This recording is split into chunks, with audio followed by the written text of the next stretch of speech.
Assalamualaikum warahmatullahi wabarakatuh. Nama saya Linda Septiani dari kelas 2E Teknik Industri. Di sini saya akan menjelaskan beberapa contoh penerapan atau penggunaan algoritma. Yang pertama, penerapan algoritma Fisher-Yates Shuffle untuk aplikasi ujian berbasis Android. Algoritma Fisher-Yates atau dikenal juga dengan nama Nut Shuffle adalah sebuah algoritma yang menghasilkan permutasi acak dari suatu himpunan terhingga. Dengan kata lain, untuk mengacak suatu himpunan tersebut. Penggunaan atau penerapannya sebagai berikut. Yang pertama, hitung jumlah token yang ada. Yang kedua, jika jumlah token lebih dari 0, maka ambil satu token yang tersisa secara acak. Selanjutnya, tukar dengan token ke M. M itu batas jumlah token. Misalkan 20 isi token, berarti tukar ke isi token nomor 20. Yang kelima, jumlah token dikurangi 1. Yang keenam, pengulangan akan terus berlanjut sampai isi token tersisa atau belum diacak sudah habis. Yang terakhir, jika jumlah isi token di bawah 0, maka tidak akan melakukan pencacakan. Contoh yang kedua itu implementasi algoritma ARAS pada SPK untuk menentukan peringkat dosen terbaik.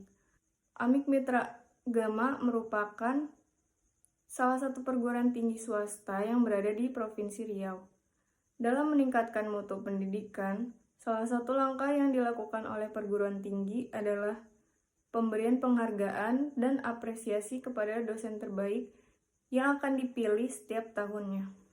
Untuk contoh yang ketiga, penerapan algoritma SVM untuk analisis sentimen pada data Twitter Komisi Pemberantasan Korupsi Republik Indonesia.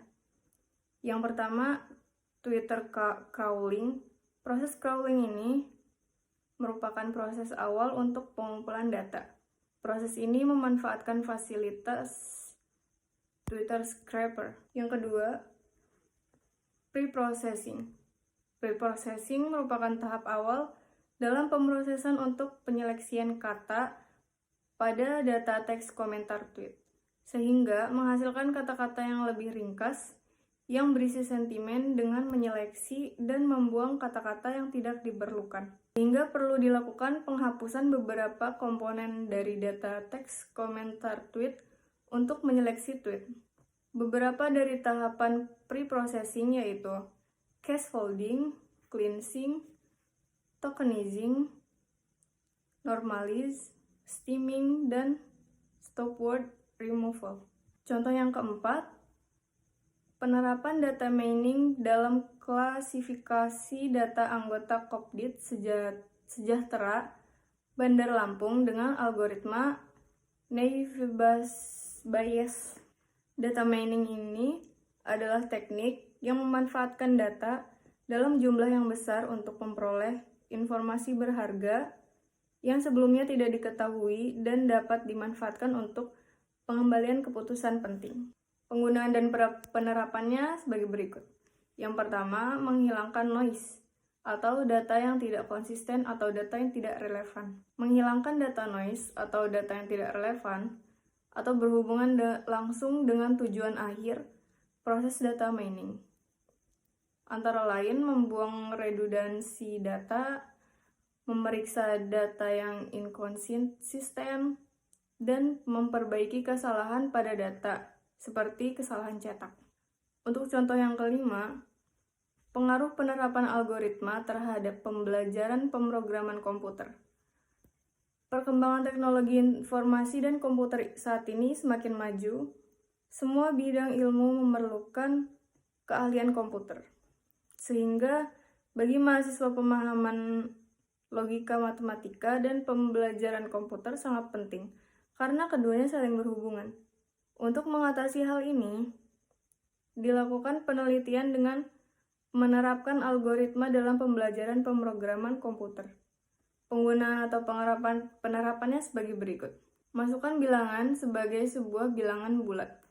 Lalu bagi bilangan dengan angka 2, simpan nilai sisa pembagian dalam variabel sisa.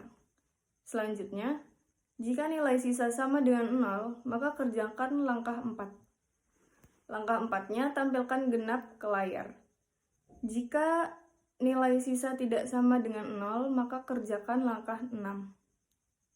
Tampilkan ganjil ke layar.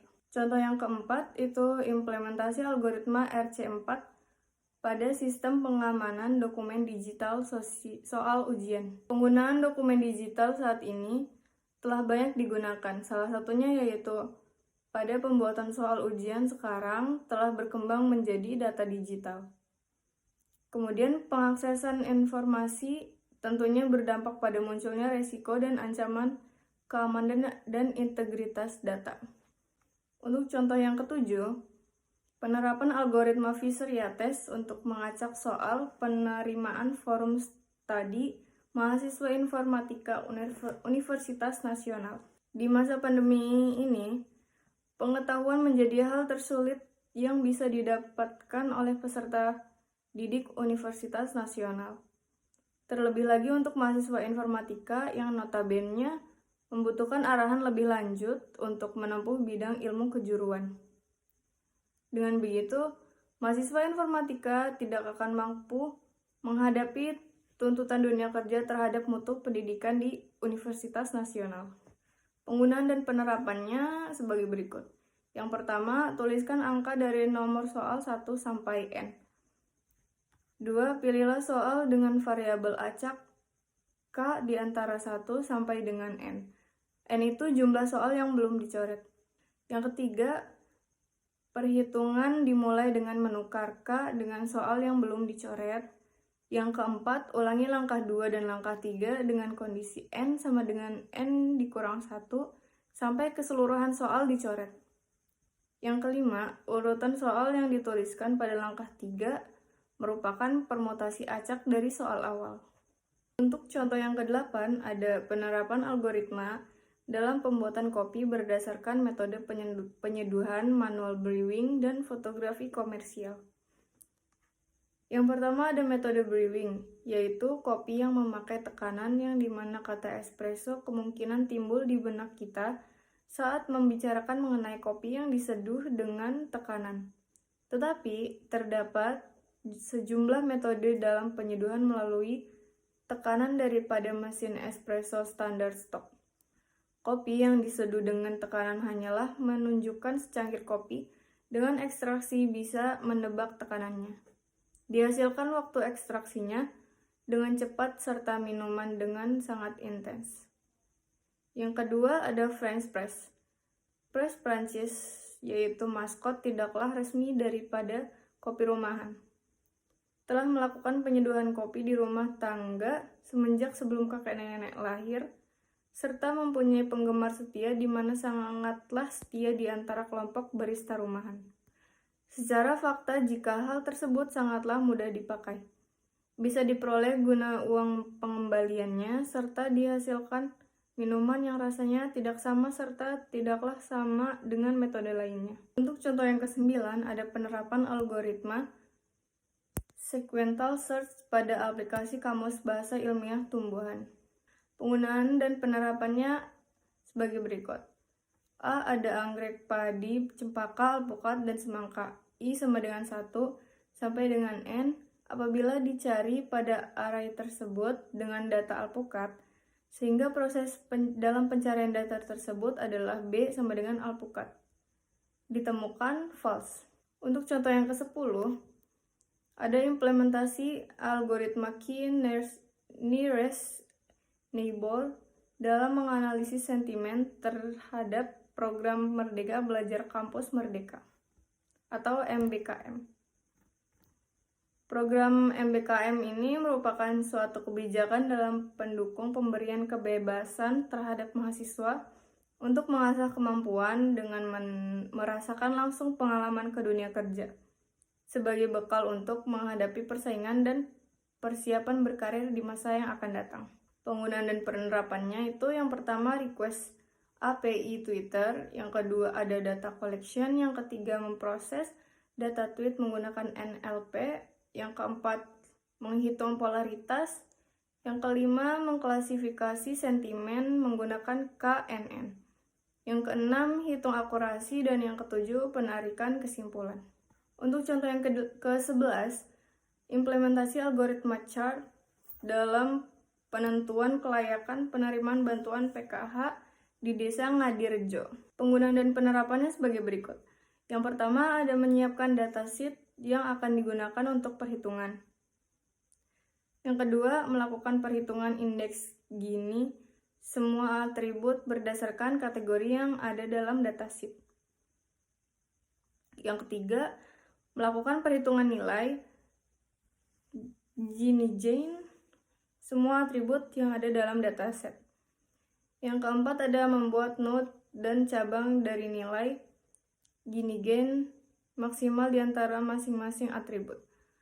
Atribut dengan nilai maksimal akan menjadi node akar. Pembentukan cabang menggunakan nilai indeks Gini dari atribut dengan nilai Gini maksimal.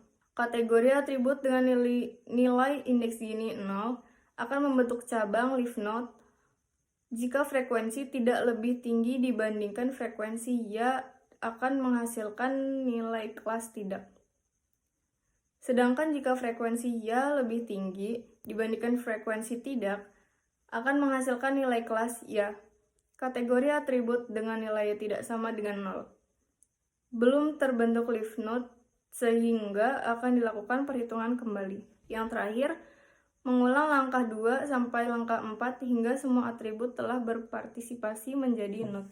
Untuk contoh yang ke-12, ada implementasi algoritma K-means clustering dalam penentuan siswa kelas unggulan. Penggunaan dan penerapannya sebagai berikut. Yang pertama, tentukan nilai K sebagai jumlah klaster yang ingin dibentuk. Yang kedua, inisialisasi K pusat klaster ini bisa dilakukan dengan berbagai cara. Namun yang paling sering dilakukan adalah dengan cara random yang diambil dari data yang ada. Yang ketiga, menghitung jarak setiap data input terhadap masing-masing centroid menggunakan rumus jarak Euclidean distance hingga ditemukan jarak yang paling dekat dari setiap data dengan centroid. Yang keempat, mengklasifikasikan setiap data berdasarkan kedekatannya dengan centroid atau jarak terkecil. Yang kelima, memperbaharui nilai centroid. Nilai centroid baru diperoleh dari rata-rata klaster yang bersangkutan dengan menggunakan rumus di bawah ini, di mana Fij adalah centroid atau rata-rata klaster ke I. Untuk variabel ke J, Ni adalah jumlah data yang menjadi anggota klaster ke I. I dan K adalah indeks dari klaster, J adalah indeks dari variabel, X, Kj adalah nilai data ke K yang ada di dalam klaster tersebut untuk variabel ke J.